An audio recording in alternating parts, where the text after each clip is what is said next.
Varicose veins కి సరైన చికిత్స కోసం సంప్రదించండి ఎవిస్ హాస్పిటల్. నమస్తే రమగారు. నమస్తే జయ. రమగారు, జానపద గాథ ఏదైనా చెప్పండి అండి. మనం బోల్డని చెప్పుకుంటున్నాం కదా, మామూలుగా కాదు అసలు. అడప చిరంజీవి గారిది కపాల దుర్గం.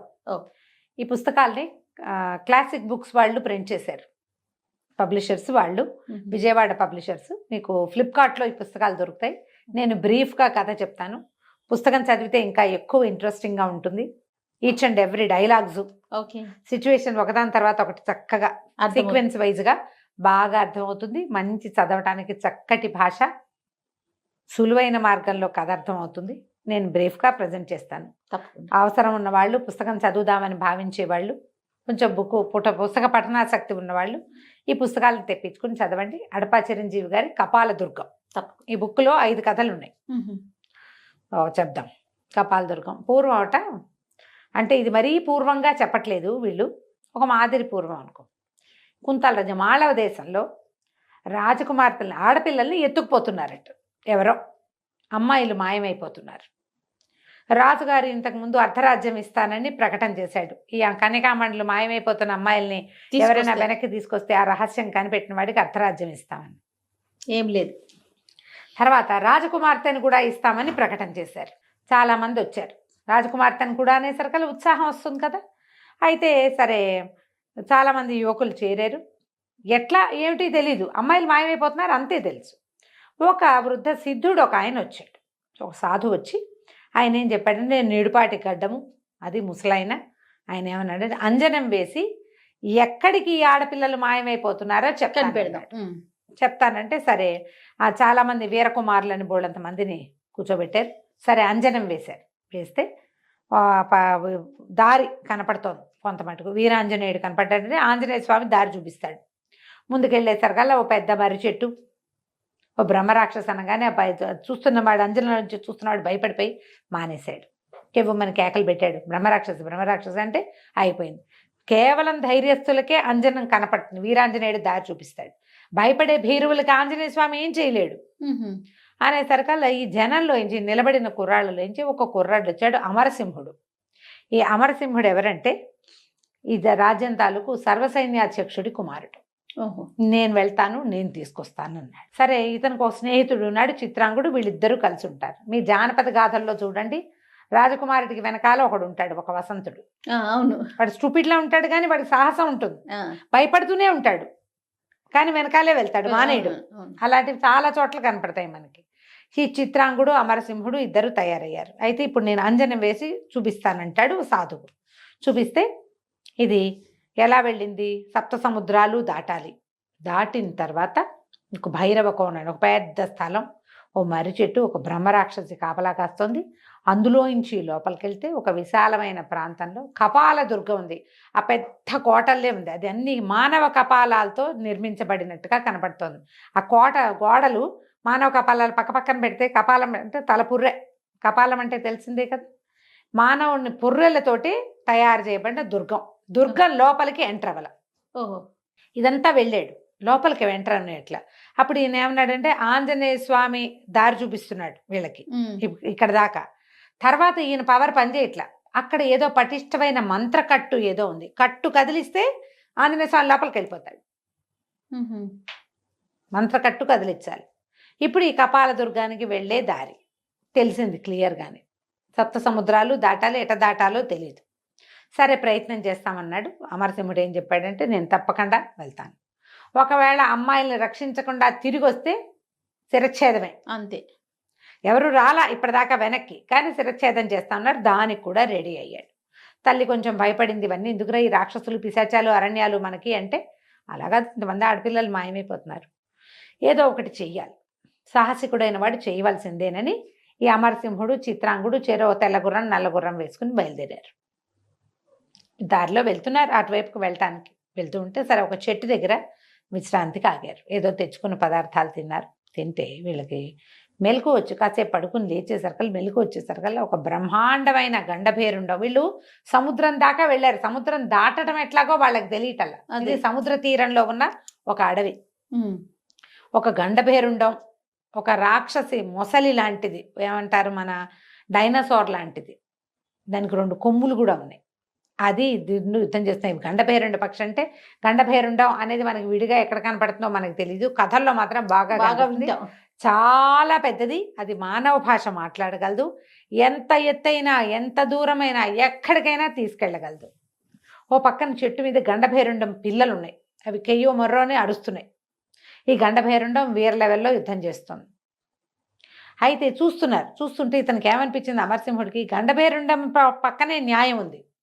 ఆ రాకాసి బల్లి బహుశా ఈ పిల్లల్ని తినడానికో ఏదో వస్తుంది, అందుకే పిల్లలు అరుస్తున్నాయి అని చెప్పి సహాయం చేద్దామని గండభేరుండం గుడ్లు తేలేసే టైంకి వీళ్ళిద్దరూ ఎంటర్ అయిపోయారు.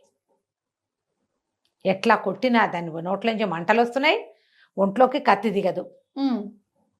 నానా తంటాలు పడి కొమ్ములు విరిచేసేసారు కల్లా అది కాస్త చచ్చిపోయింది.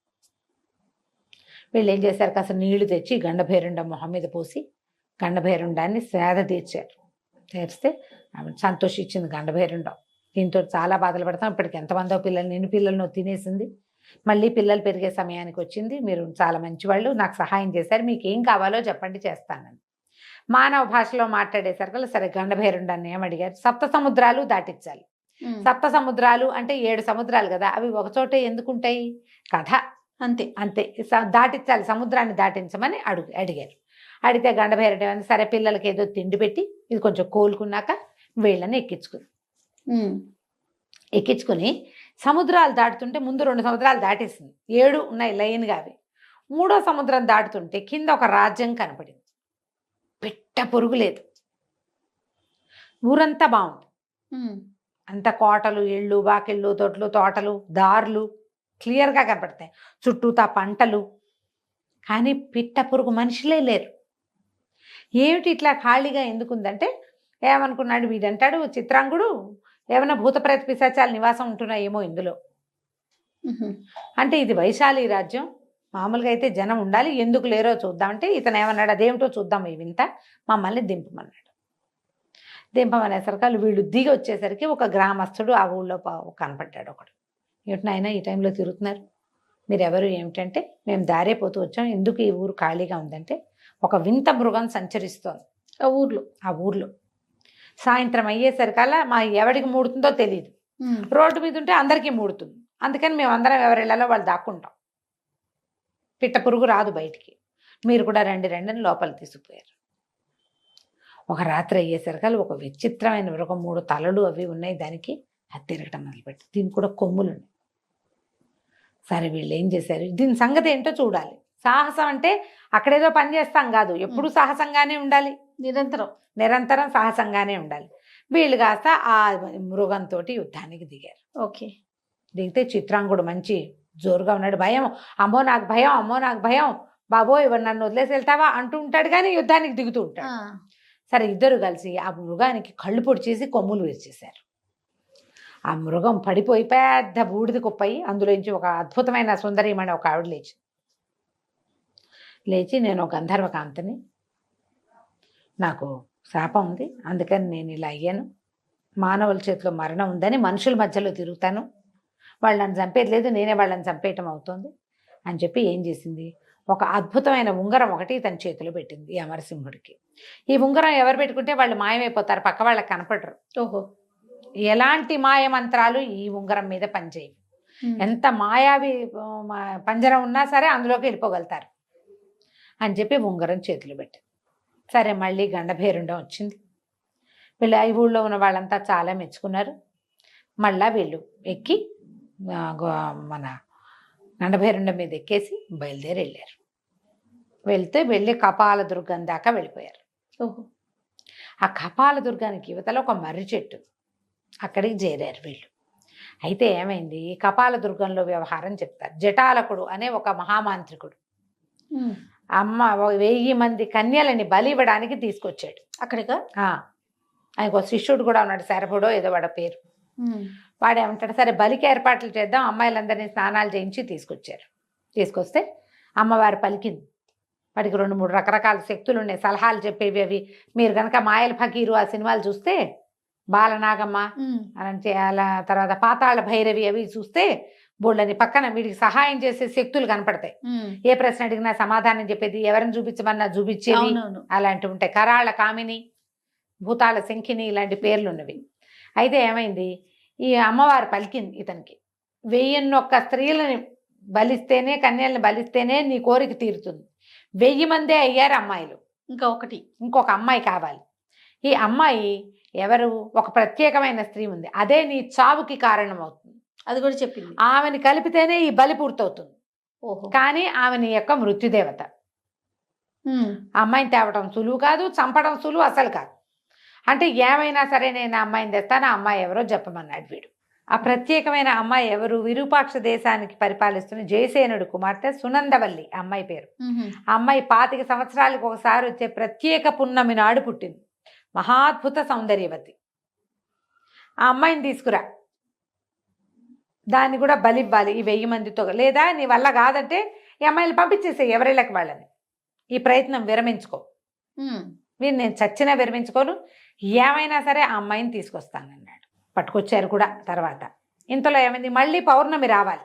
ఇప్పుడు అమ్మాయి తీసుకురొచ్చి మళ్ళీ పౌర్ణమి రావాలి. ఆ పౌర్ణమి వస్తే కానీ ఇలా బలుడు అవి చేయకూడదు, అమావాస్య నాడు ఇవటాలు అవి చేయకూడదు. పౌర్ణమి రావాలంటే ఈ పౌర్ణమి పోయింది, మళ్ళీ పౌర్ణమికి నేల పడుతుందిగా. సరే, ఇంతలో సరే ఇక్కడ ఇది జరుగుతుంది. వీళ్ళ సునందవల్లిని తెచ్చుకునేందుకు ప్రయత్నానికి మొదలు పెట్టుకున్నాడు ఈ జటాలకుడు. మన అమరసేనుడు, తర్వాత ఏమో మన అమరసింహుడును చిత్రాంగుడు ఇద్దరు, వీళ్ళు ఒక మర్రి చెట్టు దాని దగ్గరే ఉన్న ఈ కపాల దుర్గానికి చేరారు. కపాల దుర్గం లోపలికి వెళ్ళటానికి వీళ్ళకి కుదరదు, కానీ వీళ్ళ దగ్గరున్న ఉంగరంతో ఎక్కడికైనా వెళ్ళిపోవచ్చు. చూస్తే అక్కడున్న పెద్ద వటవృక్షం కనపడింది, పెద్ద మర్రి చెట్టు. అయితే ఈ మర్రి చెట్టు లోపల ఏముందో చూస్తే దానికి ఒక తొర్ర ఉంది. ఆ తొర్రలో కాలు పెడితే కాలు అందటలా. ఏమవుతుందో చూడాలి, వెళ్ళిపోవాలి అంతే. ఇంకా ఆ మర్రి చెట్టు లోపలికి వెళ్తేనే కపాల దుర్గంలోకి వెళ్లేందుకు అవకాశం లభిస్తుంది. వీళ్ళు చూసిన అంజనంలో అది కనపడింది. అదే ఆ వటవృక్షం ఒక మర్రి చెట్టు దగ్గరికి చేరారు కదా, దానికి ఒక తొర్ర కూడా కనపడుతుంది. ఈ మర్రి చెట్టు దగ్గర ఒక బ్రహ్మాండమైన బ్రహ్మరాక్షసి నుంచునుంది. ఈ రాక్షసి బొమ్మని ఇతను ముందే చూశాడు. అందులో రాక్షసిని చూసే భయపడి ఒక యువకుడు మానేశాడు చూడటం అంజనం. కానీ ఇతను ఏం చేశాడు, ఇక రాక్షసి మీద యుద్ధానికి దిగాడు.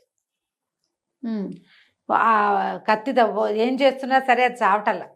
అయితే దానికి కూడా 2 కొమ్ములు ఉన్నాయి. ఆ కొమ్ములు విరిచేశారు కల్లా రాక్షసిగా చచ్చిపోయింది. యుద్ధం బాగా జరిగింది. ఇద్దరు ఏం చేశారు, ఆ వటవృక్షం మర్రి చెట్టు లోపలికి వెళ్ళటానికి ప్రయత్నం చేశారు. వెళ్తే కాలు పెడితే కాలు అందటలా. మామూలుగా తొర్రాలంటే ఎంత ఉంటాయి, ఇంత ఉంటాయి. ఏమైనా సరే మనం లోపలికి వెళ్ళవలసిందే. సరే, అమరసింహుడు ఏం చేశాడు, నేను వెళ్ళిపోతాను, నా వెనకాల చిత్రాంగుడు అన్నాడు, వద్దు వద్దు వెనక్కి వెళ్ళిపోతా, నాకు భయం వేస్తుందండి. భయం వేసిన గీవేసిన ఇంత మటుకు వచ్చాక చేయాల్సింది. ఈ లోపల కాళ్ళు పెడితే ఇక అగాధం ఢామని పడిపోయాడు లోపలికి. కేక వినపడింది. అమ్మో, ఏదో ఒకటి మనం పడుతుంటే కెవ్వుమంటాం కదా, అమ్మోరేమో అనకపోయినా ఏదో కెవ్వుమంటాం అదురుకి. సహజంగా అసంకల్పిత ప్రతీకార చర్య అది వచ్చేస్తుంది. చిత్రాంగుడు కూడా దూకేశాడు అతను వెనకాల, ఈ అమరసింహుడు వెనకాల. ఇద్దరు కలిసి ఎక్కడో పడిపోతే, ఎంత పెద్ద తోట ఉందో కింద, అడవి. అది తోట అనకూడదు దాన్ని. బోలెడని జంతువులు ఉన్నాయి. కుందేళ్లకి కూడా కొమ్ములు ఉన్నాయి. కుందేళ్ళు ఉన్నాయి, తోడేళ్ళు ఉన్నాయి, ఏమిటేమిటో ఒక్కొక్కటి విచిత్రమైన మృగాలు. ఒకదాని మొహం ఇంకో దాని శరీరం లాగా కూడా కనపడుతుంది. బోలెడని మొక్కలు, రకరకాల ఔషధులు, జలపాతాలు, నీరు. వీళ్ళు అలా ఇలా దాక్కుంటూ దాక్కుంటూ దాక్కుంటూ ఒకదాని వెనకాల వెళ్తున్నారు. పక్కకి ఓపెన్గా వెళ్ళటల్లా, దాక్కుంటూనే వెళ్తున్నారు. ఇంతలో ఎవరో వస్తున్న సందడి వినపడింది. వీళ్ళకి ఏం కనపడింది, మన జటాలకుడు మళ్ళీ వచ్చే నెల హోమం చేయడానికి ఏర్పాట్లు చేయమని చెప్పాడు. ఆ అమ్మాయిని తీసుకొస్తామని. ఈ హోమం ఏర్పాట్ల కోసం ఆ శరభకుడు అనేటువంటి ఆయన తాలూకు అసిస్టెంట్ 4 మానవ కంకాళాలు వాటిని వేసుకుని వస్తున్నాడు. అవి ఏమిటంటే అస్థిపంజరాలు, సామాన్లు మోసుకొస్తాయన్నమాట. 4 అస్థిపంజరాలు, శరభుడు. వాళ్ళు ఏవో పువ్వులు గివ్వులు అవి ఇవి సేకరించారు. సేకరిస్తే అప్పుడు చూసుకున్నాడు చిత్రాంగుడు, ఏడి మన అమరసింహుడు లేడు, వాడు మాయమైపోయాడు. భయం వేసేసింది అమరసింహుడు. ఏంటంటే పక్కపక్కన వాడు, నీ పక్కనే ఉన్నాను, ఉంగరం పెట్టుకుంటే కనపడం కదా, నువ్వు ఒక పని చేయి, ఈ ఉంగరం నువ్వు పెట్టుకో, నాకంటే నీకు ఎక్కువ అవసరం. ఈ కంకాళాలు ఎక్కడికి వెళ్తున్నాయో దాని వెనకాల పడి వెళ్ళిపో నువ్వు, నేను ఈ శరభుడి వెనకాల వస్తానని చెప్పి ఈ చిత్రాంగుడికి ఉంగరం పెట్టి ఆ కంకాళాల వెనకాల పంపించేసాడు. వెళ్ళిపోయారు. అవి 4 ఏవో అవి ఇవి పువ్వులు గివ్వులు, గడ్డి గాదం, కొన్ని దర్భలు, యజ్ఞానికి కావాల్సిన సామాన్లు మోసుకుని నడుచుకుంటూ పోతున్నాయి. వాటి వెనకాల పడి చిత్రాంగుడు వెళ్తే అతనికి తెలిసింది తను కపాల దుర్గంలోకి ప్రవేశిస్తున్నాడు. తెల్లగా మెరుస్తోంది అది. అన్ని కపాలాలు. కానీ అక్కడ ఏ మంత్రశక్తి అతన్ని అడ్డుకోలే ఈ ఉంగరం వల్ల. ఓహో. లోపలికి వెళ్ళిపోయాడు. వాళ్ళ వెనకాల పడి ఇతను కూడా లోపలికి వెళ్ళిపోయాడు. వెళ్ళిపోతే ఏమైంది, ఈ అమరసింహుడు చూస్తే శరభుడు ఏవో ప్రత్యేకమైన మొక్కలు కొన్ని పీకుతున్నాడు. నీలం రంగు కాడలు, ఆకుపచ్చ రంగు పువ్వులు, ఊదా రంగు కాడలు, ఆకుపచ్చ పువ్వులు అలా ఉన్నాయి ప్రత్యేకంగా. అవేవో హోమాలకు ఉపయోగపడేవి. అవన్నీ కోసుకుంటే ఇతను చెట్లు చాటు చేసుకుంటూ శరభుడు వెనకాలే కపాల దుర్గంలోకి ప్రవేశించాడు. కానీ చిత్రాంగుడిని లోపలికి పోనిచ్చింది అది అతను చేతుకున్న ఉంగరం వల్ల. ఎప్పుడైతే ఈ అమరసింహుడు గుమ్మలో అడుగు పెట్టాడో ఇక అక్కడి నుంచి పెద్ద పెద్దగా కేకలు వచ్చేసినాయి, మంటలు, రకరకాల మంత్రశక్తులు ప్రత్యక్షమైపోయినాయి. అక్కడ ఎవడో మానవుడు ప్రవేశిస్తున్నాడని అరిచి కేకలు పెట్టి ఈ అమరసింహుడిని కాస్త పట్టుకుని పెడరక్కలు విడిచి కట్టేసాయి, తీసుకుపోయి అన్ని కపాలాలు కంకాళాలే. లోపలంతా కూడా అస్థిపంజరాలే తిరుగుతున్నాయి. 4 అస్థిపంజరాలు వచ్చి ఇతన్ని కట్టేసి ఈడ్చుకుపోయారు లోపలికి. ఓ. కానీ చిత్రాంగుడికి తెలుస్తోంది తన్నెవరు చుట్టలేదు, ఏమీ చేయట్లేదని. ఈ కపాల దుర్గం లోపలికి ప్రవేశించిన అమరసింహుడు, చిత్రాంగుడు ఏం చేస్తారో మనం వచ్చే భాగంలో తెలుసుకుందాం. తప్పకుండా రమ్మగారు, భలే ఇంట్రెస్టింగ్ గా ఉందండి. అవును. నమస్తే. నమస్తే.